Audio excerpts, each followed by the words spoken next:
guys, welcome to another video. This week I'm doing a review of As Good as Dead as promised, and next week you guys are getting, it might be a little longer video, but next week's video I'm going over the full Good Girl's Guide to Murder. It's just me reading every book. It took way too long, but I did it, and it's coming out next week.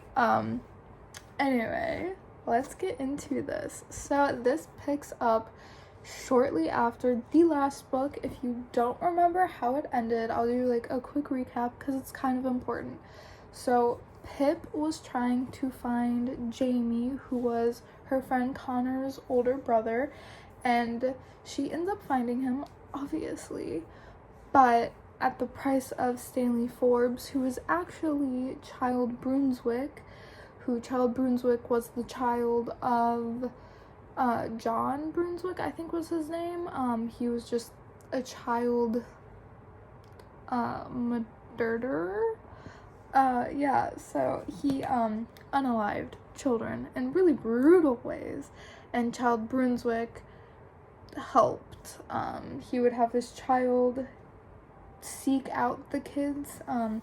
Anyway, Pip found out that was actually Stanley, and she confronted him. He gave the whole story, and then one of the victims' brother killed Stanley, and Pip took that as blood on her hands because she tried stopping him, but she couldn't do it. So this book starts off with her having severe trauma and PTSD, and anytime her hands are like sweaty, she thinks it's blood and she freaks out. But it starts off actually with her going to speak with her lawyer and Max's lawyer because Max is suing her, or wanting to sue her, for defamation because she released audio of him admitting that he was drugging and assaulting girls, and he wants her to apologize and state that she doctored the tape. She only released it because he went to trial and he got away with it. The jury did not find him guilty because his lawyer made the victims look really stupid. So yeah, Pip was obviously really mad, so she retaliated, and it starts with them in court. And then she discovers just like little weird things. Like, she keeps getting messages online and emails of like, who's gonna look for you when you're dead, or no, who's gonna look for you when you're the one that disappears. And she keeps thinking, well, Ravi, my parents, Kara, Nat, because they're friends now. And she's like, all these people would look for me when I go missing, or if I went missing, they would look for me. And like, she doesn't answer them, but she answers it like in her head, like, I have people that are going to look for me if I ever went missing. And she ends up like a few days later seeing chalk, like really faint chalk of like 5 headless stick figures in front of their driveway. And like throughout, I think it's like 2 weeks, the stick figures start getting closer, and no one is believing her besides Ravi. He's the only one that she showed it to who actually believes her, and Ravi is freaking out, like, you've got a stalker, you need to go to the cops. Also, I forgot to mention that it also starts with a dead pigeon outside, and she's like staring at it before she goes to speak with the lawyers. And now there's a second dead pigeon, but it's headless, and her mom keeps saying, oh, well, it's just the neighbor's cat leaving dead things in our yard, like, that's normal. And her mom just isn't really taking it seriously. She's just like, yeah, it's just a cat, and the chalk is just the neighbor's kids. Like, it's all normal things. And Pip's like, yeah, you're probably right. But I feel like this is something more. Also, Pip has been going to Luke, the drug dealer, to get some sleeping medications, I will say.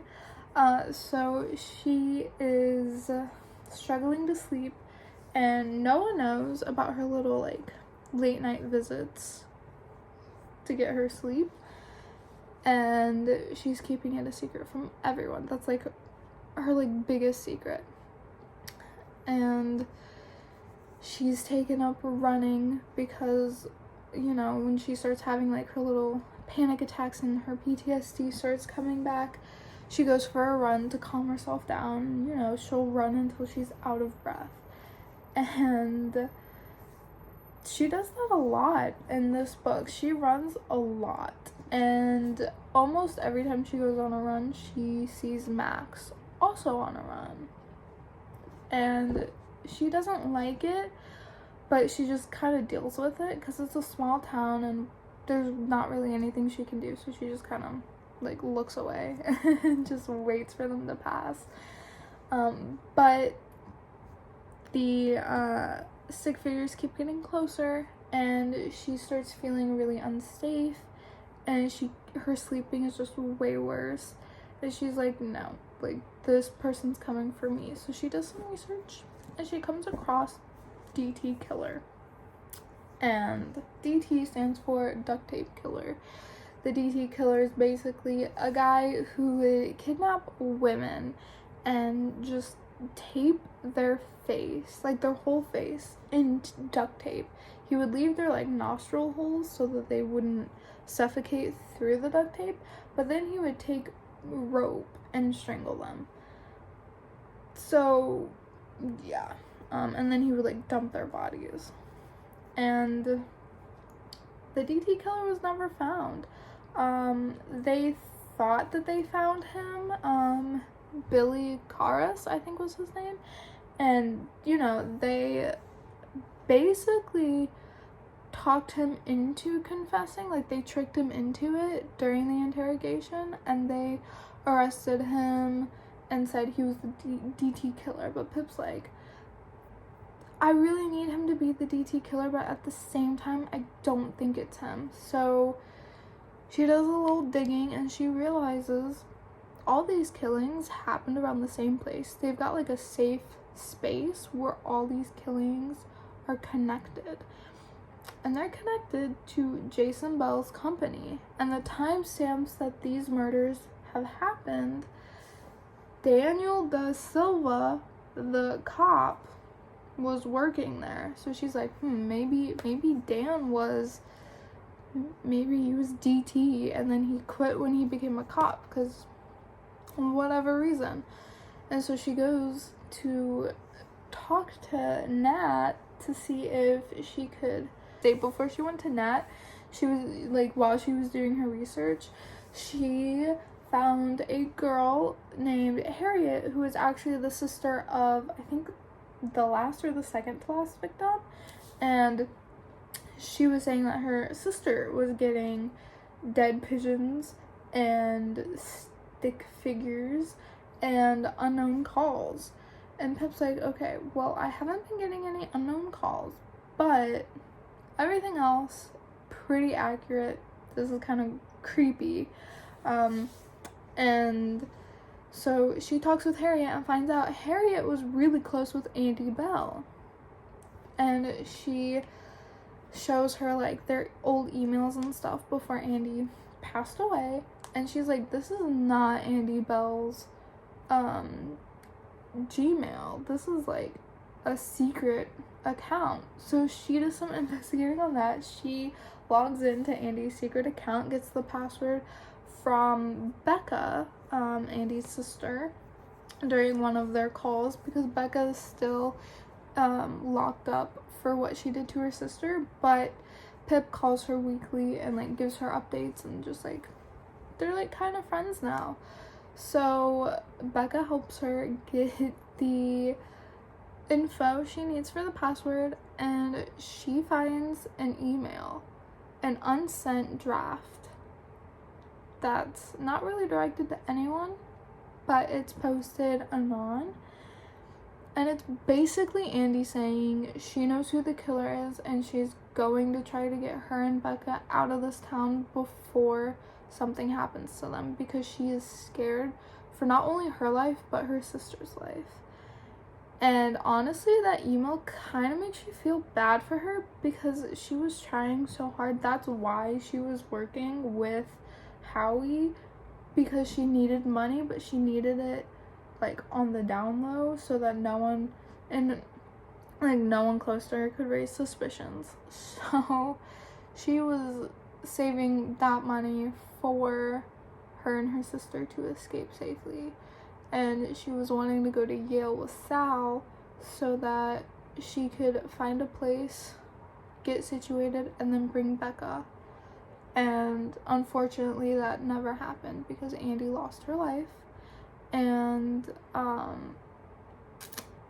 so going back to what I was saying before, when Pip goes to Nat's house to talk to her, she gets an unknown call. This is her second unknown call. I should state that she's gotten one, I believe it was either one or two unknown calls before that. I think it was just one. And she gets this unknown call. She has like an app that redirects it, so it shows the number of the unknown. So she redirects the call this time, gets the number, but she doesn't recognize it. So she calls it back and is like, I know who you are. I know you're the DT killer. And she realizes it's too late because DT is behind her, and DT is actually Jason Bell. He kidnaps her. And Pip is freaking out. She's like, oh my god, like, I did not think Jason was it. I knew it was his company, but he wasn't a suspect like he should have been. So she's freaking out. She wakes up in the trunk of his car and she puts her DNA everywhere. She like scrapes her cheek. She puts her fingerprints on the plastic in the trunk. She like scratches her head so like strands of her hair will fall out. She's doing everything she can think of, trying to get like there's like a tarp over her that she's trying to get off. And she's like, if I'm not making it out, I'm leaving so much evidence of myself being here that when people go looking for me, they're going to have to look at Jason. And they end up going to a secondary location, which is not good. Most of the time, if you go to a secondary location, your chances of survival are extremely low. And so Pip is coming to a realization she might not make it, and she is going to a secondary location. And so she's just like, okay, I might not make it. My chances are very, very slim, but I'm going to try to keep track on where the car goes. And the car just seems to keep going straight. She doesn't know how long she was out, because when he grabbed her, he like knocked her out. And they arrive to their secondary location, and she realizes this is Jason's company. Like, he owns like a gardening and cleaning supply company, and that's where she is. So he's got like this like back storage room that he puts her in, and he basically just gives her the whole like, I'm the bad guy speech, and like, I did it because women are too loud and they deserve to be shot. Like, don't you women know that you're meant to be seen, not heard? Psycho.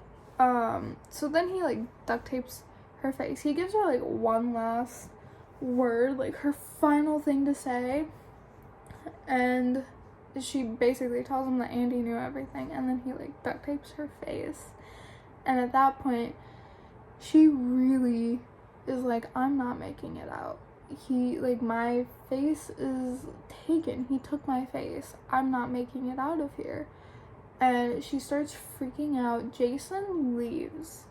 And she realizes she can't hear him anymore. and she hears like the door closing and lock, and she's like, okay, he's left. And then she remembers that the DT killer did leave his victims for a little bit before actually coming back and killing them. So she's like, okay, I'm alone, I have some time, I need to get out. So she's taped up to like a shelf, like one of their like work shelves, and she tries to find anything on the shelf. There's nothing that she can reach, because like her hands are like behind her and like in like a very like unnatural way, and she really just has like her index finger to feel. So she's really trying, but you know, it's she's struggling. So then she realizes that there's a gap between the shelves. She takes a screw out to try to like cut the tape with, and she drops it, loses it, because it rolls too far away. So she takes the gap that she made, like taking the screw out, and she slides the tape under there, and she sets herself free almost. You know, she's free from like where she was being held, but she still has to get the tape off. So she like gets the tape off. She was able to like get her hand unstuck since there was like a gap where the pole was from the shelf, and she undoes the tape on her hands, undoes her feet, undoes her face, and hair and eyelashes and eyebrow and skin all gets ripped off. Visualizing it hurt me. So like her DNA is all over this tape, and she realizes during her struggle she knocked a shelf down, and it kind of looks like a ladder leading to a window, because she can't go out the front door because Jason locked it. So she's like, that's a window that you can't open, but she's like, I could find something to break it open. So she finds like a toolbox in one of the corners, and she finds a hammer, and she uses that to break it open, runs away. She like gets out, runs away, and then she hears Jason's car pulling back, and she's like, no, I cannot run away, I cannot go to the cops, I have to finish this. So she beats him with the hammer like 9 times in the face. Unalived, clearly not making it out. And she's then like, oh my god, what did I do? What did I do? So then she finds his like, what's it called? His like secondary phone. I can't remember what they're called. It's like a old like flip phone. A pay phone, that's what it's called. Oh my gosh. She finds one of his like phones, and she uses that to call Ravi, and she's like, get here, I can't tell you what happened, you just have to get here. So he does. He leaves his phone at home and takes back roads like she tells him to. And she's like, okay, we have to figure something out. She tells him everything. That Jason was DT, what he did to her, what she did to him. And he's like, okay, that was self-defense, we can go to the cops. And she's like, no, the cops are not going to believe me. And he's like, I don't get it. And she's like, no, understand, they're not going to believe me. And so she finally gets it through his head that they cannot go to the cops. So they end up making a plan to get away with murder, and it's pretty crazy. They stick his body in his car and turn the AC all the way on to slow rigor mortis, and they like make a plan for their alibis, and they clean up everything. Pip goes to Jamie and Connor and Nat and asks them for help. She doesn't tell them what it is. She just says that she's in danger and needs help, and they agree. And Nat goes to Max's house, knocks on the door, and like distracts him while Pip breaks in. She takes some of her drugs from her dealer Luke. This time though, she got the heavy stuff, the roofies. and uses that in Max's water bottle so he goes to sleep. And then she gets his hoodie, his shoes, his hat, and his DNA. She goes, gets her alibi taken care of, as Ravi is already doing his alibi out with his cousin doing stuff. Pip gives them, Jamie and Connor, Max's phone and tells them where to go, back roads only, put it behind the rock, in like Jason's company. So they say, okay, we'll do it, and we'll call you 5 minutes after it's done, as you ask. And so then she heads to Kara and Naomi's, and she asks them for help too, but she just needs them for the alibi. So she uses their phone, saying that she lost it, because to be fair, she kind of did. She dropped it when she was taken. So her phone out of the question. And they agree, you know, they're like, you're like our sister, we're going to help you. It's fine. It's awkward, but it's fine. We'll help. And they end up going to McDonald's for like an hour, just trying to eat, and then they get like ice creams and then head back. Pip does end up using their phone to call the lawyer and tell him that she agrees to apologizing, even though she was very, very, very against it before, and now she needs to for her plan to work. So yeah, then she meets Ravi back at the scene, and they finish up, they clean everything, they get the trunk, Pip puts on Max's clothes, she dips like his sleeve in the blood, she puts his hair like everywhere, and then she drags his body with Max's shoes, leaving footprints, and she's like, okay, now we gotta set the place on fire and hope this works. So they do, and I go home, and of course, you know, it works. And it is really sad, the ending, because she is freaking out and she's like, I have to confess, because the detective has already talked to her and he showed her her headphones that went missing because Jason took them. That's where he went. He went to his house to put her headphones up as a trophy. And so she's freaking out, telling Ravi, I have to confess, I have to. It's the only way to keep you all safe. And while she's going to the police station, Ravi is already there beating her. And he's like, nope, I just spoke to the detective, told him I was the one who left your headphones because I went to talk to Jason. Because I had an idea for a scholarship for Andy and Sal. And she's like, what? And he's like, yeah. And he believed me, and so we're good. And she's like freaking out, like, what did you do? You're now connected. And she's freaking out, but he calms her down. He's like, it's okay, we're gonna get away with it. And so she calms down, and then fast forward, Max is getting arrested, and Pip kind of like shows them some evidence, playing it off as like, I'm just trying to figure out what happened because it's what I do. And she shows them evidence of DT being tied to Jason, and they're like, yeah, we were already looking into this, but thanks for this evidence that you found. It's going to help. Thank you. And she's like, okay, yeah. But then she starts freaking out because Detective Hawkins makes a comment about if you were involved, you would have gotten away with it. And so now she's freaking out over analyzing everything he said, and she's like, I have to end all ties.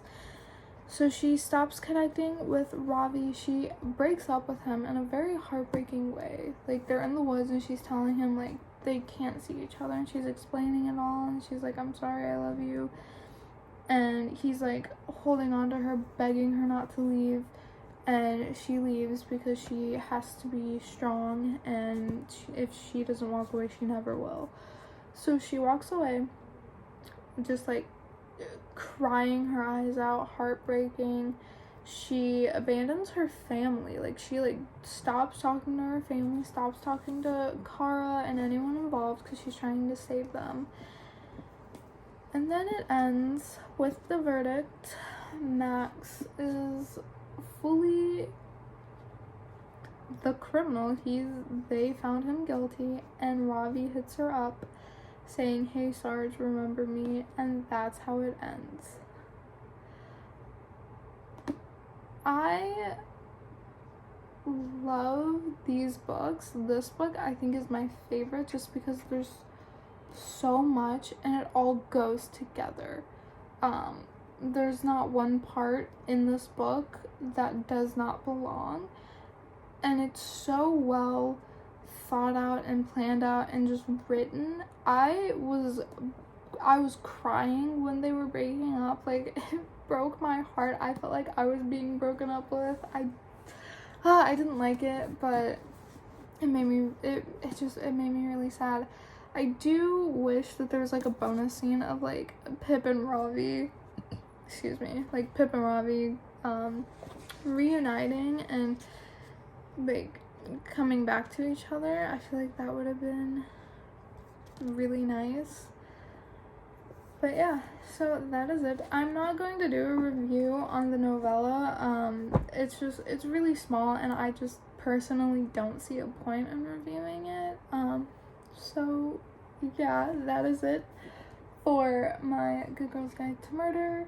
Come back next week for the final Good Girls Guide to Murder video. It's just me reading all of it, like I said earlier, but you should totally check it out, watch it. I enjoyed this book. If you've read it, hopefully you read it because I just spoiled everything. And comment down below how much you love these books. These are my favorite. Like, I love them. These books, if my house ever caught on fire, these are probably the first books I'm grabbing. Just saying. So yeah, I hope you enjoyed, and I will see you guys next week with another video, the final Good Girls Guide to Murder. Bye!